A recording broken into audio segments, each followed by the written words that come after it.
The tale of Custer's final moments at the Battle of the Little Bighorn is frequently framed as a crushing loss for Lieutenant Colonel George Custer and his 7th U.S. Cavalry. Yet could there be more to this layered story than we've been led to believe? In this video, we'll uncover the often ignored perspectives of Cheyenne and Sioux warriors, whose firsthand stories paint a starkly different picture of that pivotal June day in 1876. As historian William A. Graham noted, these native accounts are rife with inconsistencies, but they also hold indispensable clues about the battle's true dynamics, details long overshadowed by cultural prejudices and translation errors. We'll examine how these testimonies upend the traditional narrative, revealing not just a doomed last stand, but a determined resistance against invading forces. By centering the voices of those who fought to defend their homes and traditions, we'll expose themes of courage, endurance, and the unyielding fight for Indigenous rights. Get ready to question your assumptions about Custer's demise as we bring to light the hidden realities preserved in Cheyenne and Sioux oral histories. Don't forget to like and subscribe to join our growing community. When retired Army Colonel and historian William A. Graham compiled native recollections of the battle in his 1953 book, The Custer Myth, he cautioned readers, "Discrepancies and conflicts abound in these Indian narratives. Readers must grapple with them, as scholars have, and draw their own conclusions." His words reflected a prevailing attitude, that Indigenous accounts of Little Bighorn were too unreliable for serious historical consideration, a stance likely tainted by cultural ignorance and racial bias. Yet despite his reservations, Graham's work remains the most comprehensive archive of Lakota Sioux, Northern Cheyenne, Crow, and Arikara testimonies about the battle. The Crow and Arikara scouts who aided the U.S. Army offered critical details about Major Reno's advance and retreat, filling gaps in the official record. Their observations were especially vital in tracing Custer's ill-fated attempt to cross the Little Bighorn River, miles from Reno's position. While Crow and Arikara accounts largely corroborated known events, Sioux and Cheyenne witnesses provided something far more rare, a window into Custer's final hours, where no white soldiers lived to tell the tale. Public fascination with Custer's fate has endured for over a century, elevating Little Bighorn above countless other clashes between native nations and the U.S. military. Its symbolism is unmatched, partly because it marked one of the cavalry's most devastating losses. Early on, it was clear that Indigenous testimonies might hold answers to Custer's defeat. Yet the first fragmented reports, gathered from surrendering tribesmen in 1876 to 77, were marred by shaky translations, interviewer bias, and media sensationalism. These hastily recorded accounts, though rich in emotion, created a web of contradictions that only deepened the enigma. Later narratives, like those from Sitting Bull's followers after their 1881 return from Canada, faced similar challenges. Cultural gaps and fears of reprisal further obscured the truth, leaving historians to dismiss these early accounts as too inconsistent to be useful. By the time Graham published them in the 1950s, they were treated more as curiosities than credible sources. But a shift came in the early 20th century as a new generation of researchers, including Elias Ricker, Walter M. Camp, and George Bird Grinnell, approached Indigenous voices with rigor and respect. Their interviews, conducted between the 1890s and 1920s, captured veterans' recollections with unprecedented depth. While critics argue that time eroded accuracy, distance from the event also allowed witnesses to speak more freely, unburdened by immediate fears. From the 1920s to the 1950s, scholars like Thomas B. Marquette and Eleanor H. Hinman expanded this archive, preserving narratives that touched not only on Little Bighorn, but also on broader Indigenous struggles. Yet as decades passed, memories grew hazier. Later accounts often relied on second-hand stories rather than direct experience. Despite these limitations, modern archaeology has validated key details from these testimonies.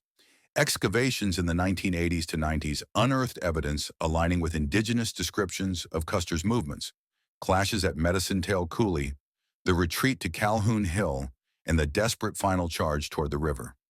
Such findings have lent newfound credibility to once dismissed accounts. Richard G. Hardorf's compilation of 14 Lakota and Cheyenne narratives, alongside a translator's notes, stands as a landmark resource. By contextualizing each speaker's background and cross-referencing their stories, Hardorf not only illuminates the battle's events, but also underscores the enduring power of Indigenous testimony. These voices, whether whispered through generations or shouted in defiance, remain a vital counterpoint to the myth of Custer's last stand. Few events in American history have captured the public imagination like the Battle of the Little Bighorn, a clash that unfolded on a scorching Sunday afternoon, June 25, 1876, ending in the annihilation of Lieutenant Colonel George A. Custer and 5 companies of the 7th U.S. Cavalry at the hands of Sioux and Cheyenne warriors. The news of this catastrophe stunned a nation celebrating its centennial, casting a shadow over its triumphal narrative. Even today, more than a century later, the battle's grip on our collective consciousness has not loosened. Part of its enduring fascination lies in its sheer tragedy. Custer and every man under his immediate command perished, including his 2 brothers, a brother-in-law, and a nephew. Equally compelling is Custer himself, a flamboyant, controversial figure who had risen to fame as a Civil War hero, only to meet his fate on the windswept plains of Montana.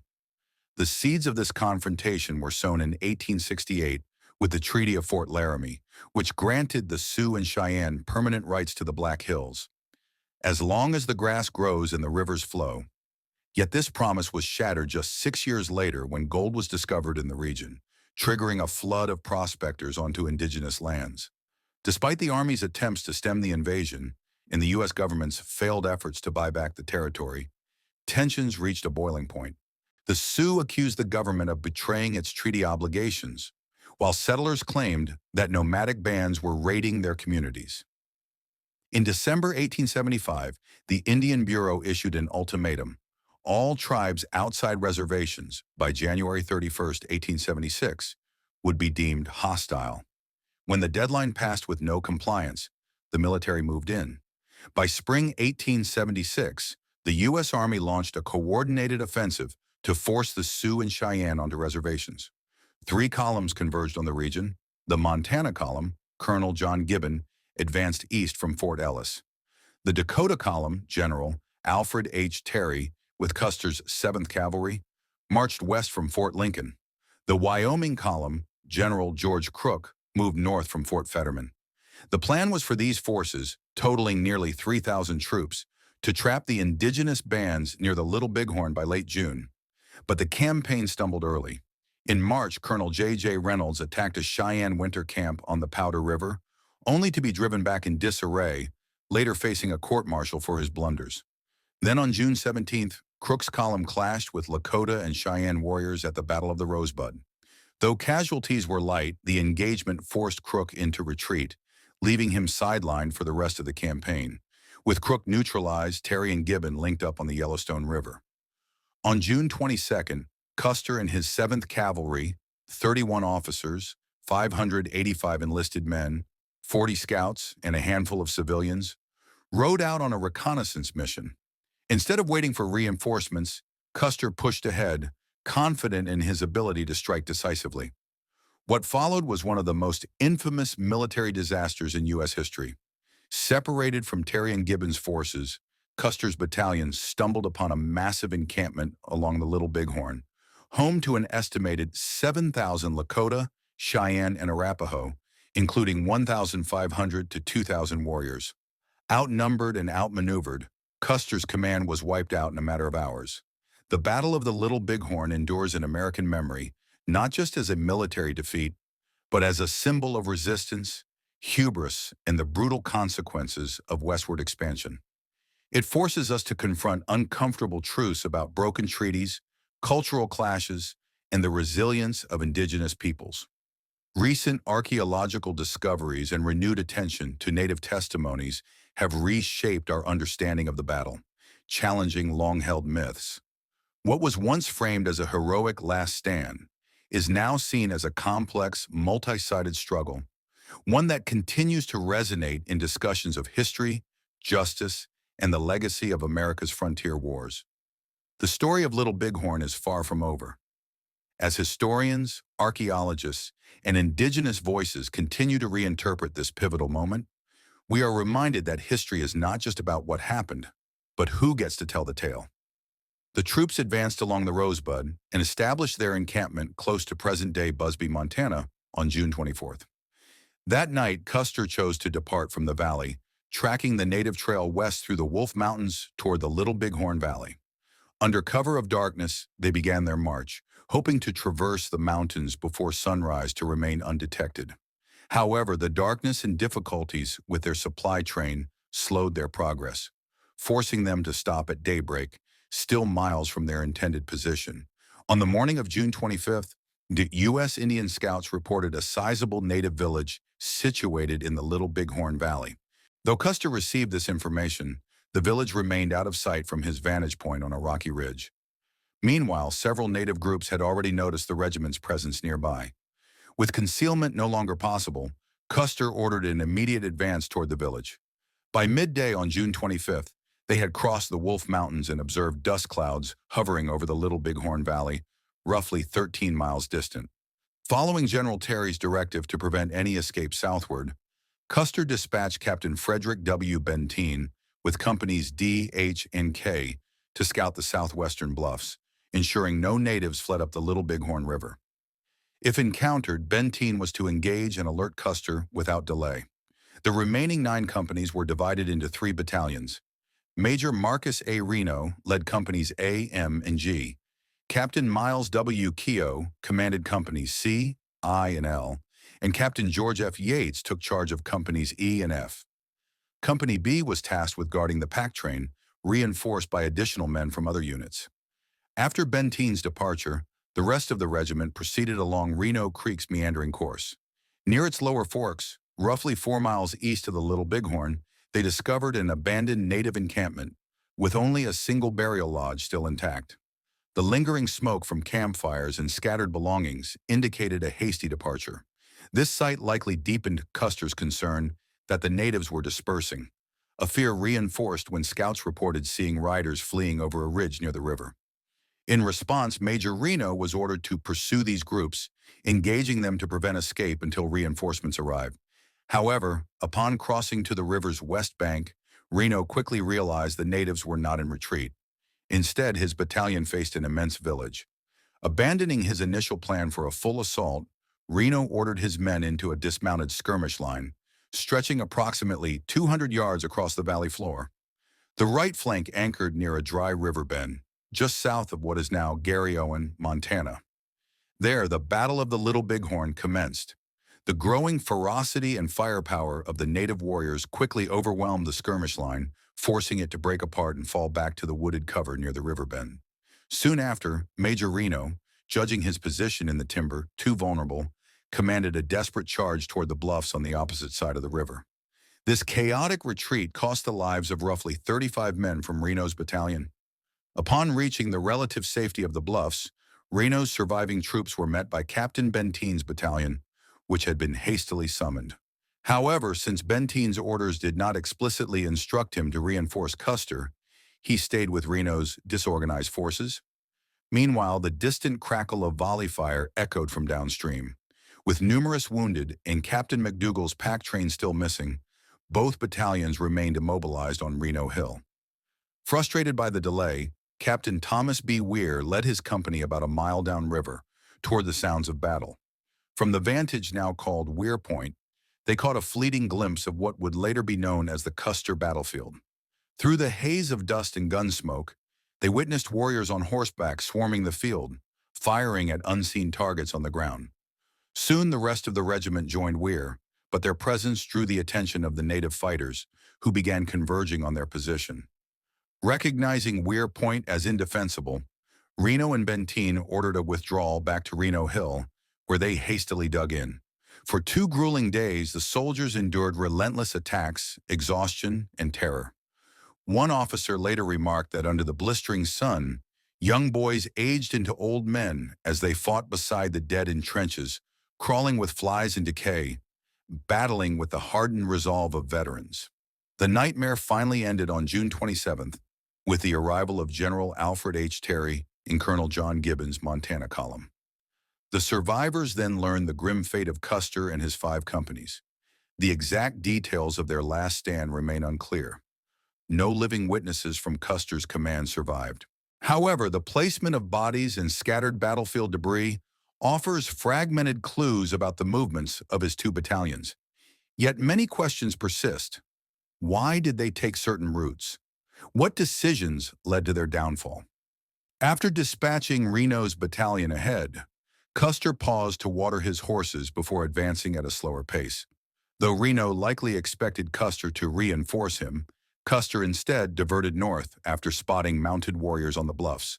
From the high ground along the river's eastern bank, his men saw the sprawling native village stretching endlessly along the valley, while below, Reno's forces pushed toward its southern edge. At this critical moment, a sergeant was sent racing with urgent orders for Benteen and the pack train to advance immediately. Moving along the bluffs for about a mile, the 5 companies descended into Cedar Coulee, a ravine running parallel to the river. Midway through, a trumpeter was dispatched with another plea for Benteen to bring supplies. Fast. As trumpeter, John Martin galloped away with the message. He cast one last look at Custer and his dust-streaked troopers, the final living sighting of those doomed companies. 2 days later, Gibbon's men discovered the mutilated remains of Custer's command in 4 grim clusters. The dead of C and L companies were strewn across Calhoun Ridge. I Company had been wiped out in a compact valley half a mile north. Around Custer's own body on Custer Hill lay roughly 40 fallen men. Near the river, 28 corpses were found at the bottom of a steep gully. Though Custer's battle ended that bloody Sunday over a century ago, historians still debate his tactics, troop movements, and the precise manner of each company's destruction. Did any or all of his 5 companies attempt to cross Medicine Tail Ford? Did they march together over Nye Cartwright Ridge? Was Last Stand Hill truly their final position? Were the 28 men in the ravine killed early in the fight, or were they cut down, fleeing at the end? Did some soldiers take their own lives? These mysteries endure. The evidence is too scant for definitive answers, leaving the event mired in speculation where fact and theory blur. Diaries, letters, military orders, and newspaper accounts offer fragments, but many are colored by personal bias or hindsight. Eyewitness testimonies from Native combatants remain an understudied, yet vital perspective. Yet interpreting these accounts demands care. Interviews relied on translators, and meaning could warp through language barriers, cultural gaps, or the questioner's assumptions. A truthful reconstruction hinges on 3 factors: the informant's honesty, the translator's skill, and the interviewer's neutrality. Too often, this chain faltered, distorting history in the process. As a result, some accounts were altered during translation, with edits favoring dramatic effect over factual precision. The quality of interpretation played a major role, hinging on the translator's ability to navigate cultural nuances and render subtle meanings faithfully between languages. Many interpreters had limited English fluency, casting doubt on the reliability of their transcribed records. Often dismissed for seeming contradictions with accepted narratives of the battle, distortions in testimonies sometimes stem from witnesses' fear of retaliation, while other inaccuracies arose from cultural misinterpretations. Over time, Native accounts were also subject to unintentional memory gaps, as well as socially permissible exaggerations, occasionally at the expense of white adversaries. Among the warrior societies of the Sioux and Cheyenne, a man's standing was closely tied to his battlefield exploits.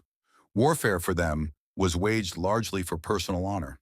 Though broad objectives were shared, each fighter operated with considerable independence, applying his skills in whatever manner he believed would best secure his own prestige. Beyond basic coordination, tribal leaders exercised minimal control over individual actions during combat. Native recollections of the Custer fight are largely personal vignettes, seldom offering a comprehensive picture. These narratives capture only what each warrior directly witnessed, frequently omitting critical details about timing or location. Focused on their own deeds, fighters later recounted their experiences in kill talks, a culturally sanctioned tradition of recounting and embellishing one's valor. These cultural distinctions often made Native accounts seem disjointed or unreliable to white chroniclers, whose expectations of linear, objective reporting clashed with Indigenous storytelling conventions. When faced with such discrepancies, Some historians cherry-pick statements that fit their preconceptions while ignoring conflicting testimony, a practice that further muddled historical understanding. Yet despite these challenges, Indigenous perspectives provide indispensable insights into the battle. A small but dedicated group of scholars has worked to validate these accounts, gradually earning them recognition as a vital, if once overlooked, dimension of the event's history. The echoes of gunfire faded over the Little Bighorn long ago, yet the battle refuses to be buried by history. Was Custer a reckless fool or a doomed hero? Did the warriors who triumphed that day foresee the reckoning to come? The soil still whispers secrets, scattered cartridge shells, misplaced buttons, and the unmarked graves of those who vanished without stories. What really happened in those final, desperate moments may forever lie just beyond our grasp, tangled in contradictions and lost with the last survivors. But perhaps that's why we keep searching. The mystery is the monument. What do you think decided the battle? Drop your theory below. History's greatest debate is still open.